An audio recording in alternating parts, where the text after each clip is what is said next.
Welcome to the studio, ladies and gentlemen. I go by the name Krizbeatz, the drummer boy, and you're welcome to WWRadio, where we bring the world to you. We bring the world via music, via entertainment and all, where we help ourselves become better.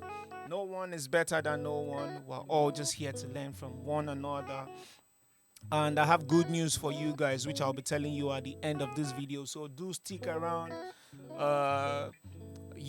Just do all those good stuff. Like, share, comment. Don't be stingy. Share the video to let some other persons learn what we're learning here today.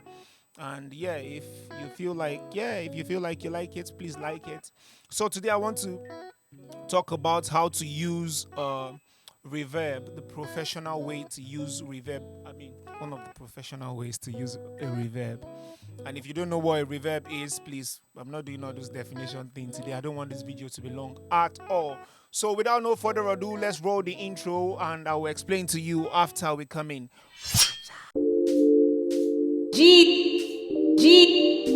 Jesus.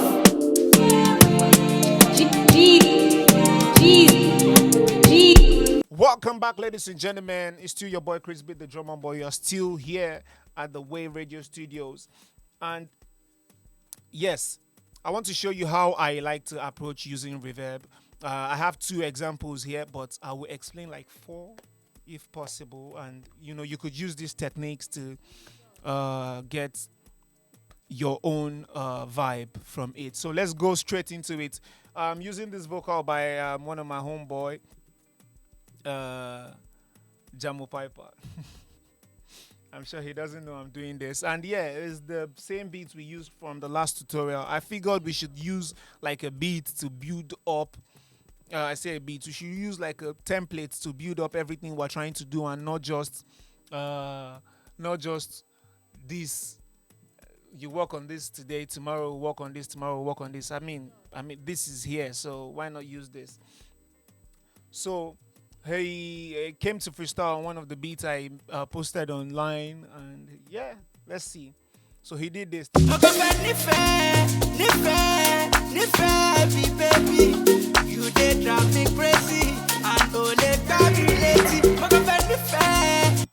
Okay, if you hear that, the reverb is not so much. You can't really feel it there. So there are 3 ways, or maybe 4 ways, to apply a reverb.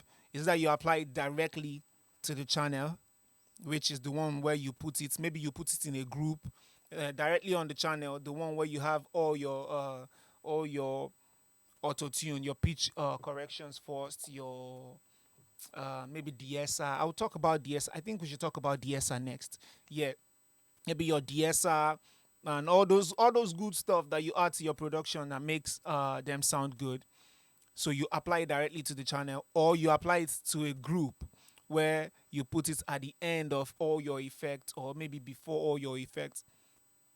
The good thing and the bad thing about applying it directly is you can control the amount you want directly, without having to go create a complicated complicated whatever. Fucking hell, bro. I hate looking for words to use. So another one you can do is the group, of course, yes, which I explained earlier.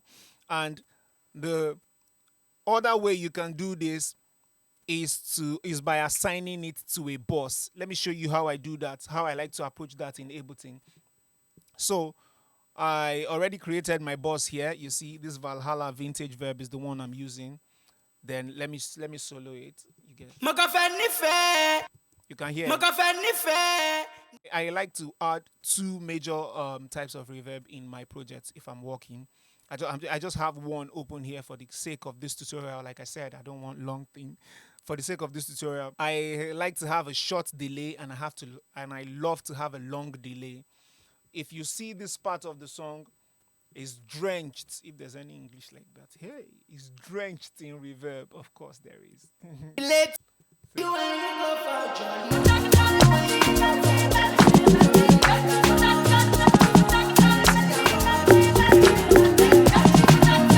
You get, it's drenched in reverb. That's by using the other long reverb. So this one, is the short one. So what am I trying to say? I think okay, I went off the track a bit. The good thing about this is you can balance the dry and wet signal together, so you can decide if you want it. If you, it helps you somehow. I just have a feeling that this, doing it like this, helps you, feel.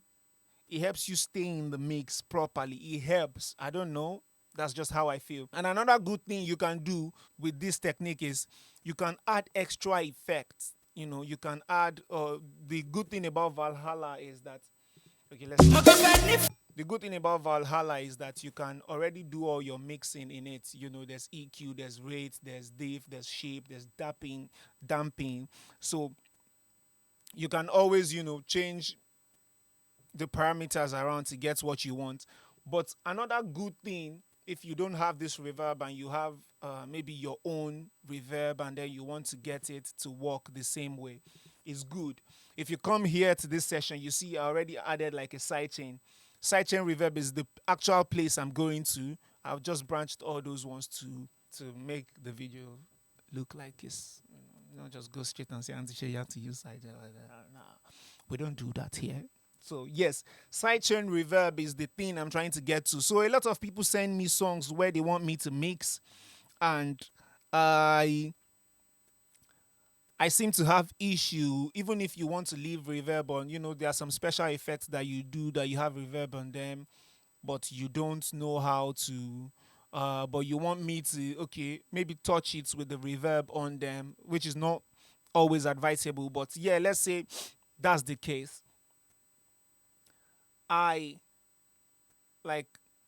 You can add sidechain to your reverb where it opens. It opens when you want the vocals to come in, and it closes immediately after the vocals. And then you still get a little bit reverb in there, but not so much where it's bleeding into another track. Let me show you what I mean. So see the same track here with the short reverb that we had earlier.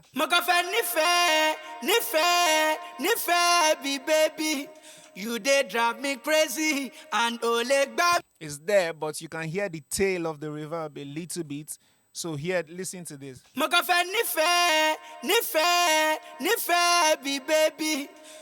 I don't know if you hear that, but it opens up after when the vocals is not there. So you can hear the reverb a little bit more. Let me open it.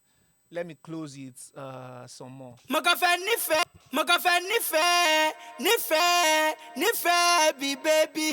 You baby. You did drive me crazy. Yeah, so that's way I love to use it this way. Sometimes you could use gates, gates to get it, to shut it down. Oh, let's listen to it with the instrumentals. Let's see how it sounds. No, that's so, if I want it to be, if I feel like, maybe I close this thing a little bit too much.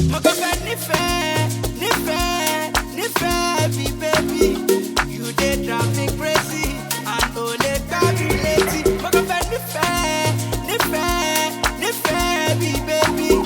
You did drive me crazy. Then the long one.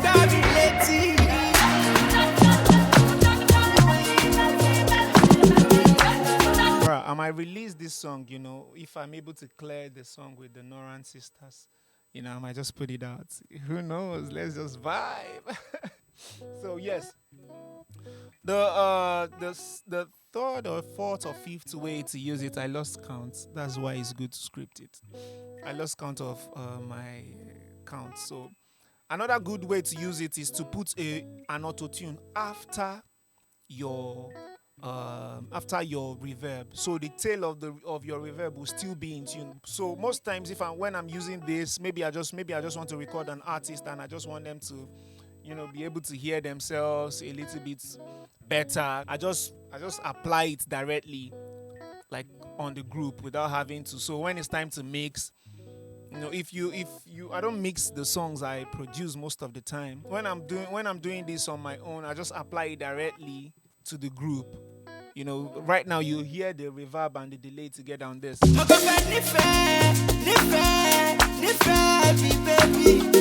did drive me crazy and Yeah, so that's like one of the best ways to use it. I like to use it on a bus when I'm doing like a proper mix, and on a group when it's just rough, just trying to record an artist and you want them to hear it really well. And yeah, let me know the best way you use yours. Let me know how you use your own. Leave a comment in the comment section. Let me know. Please like and subscribe to this video. It helps other people know that we're having fun here. And yeah, I'll see you guys in the next class, and peace.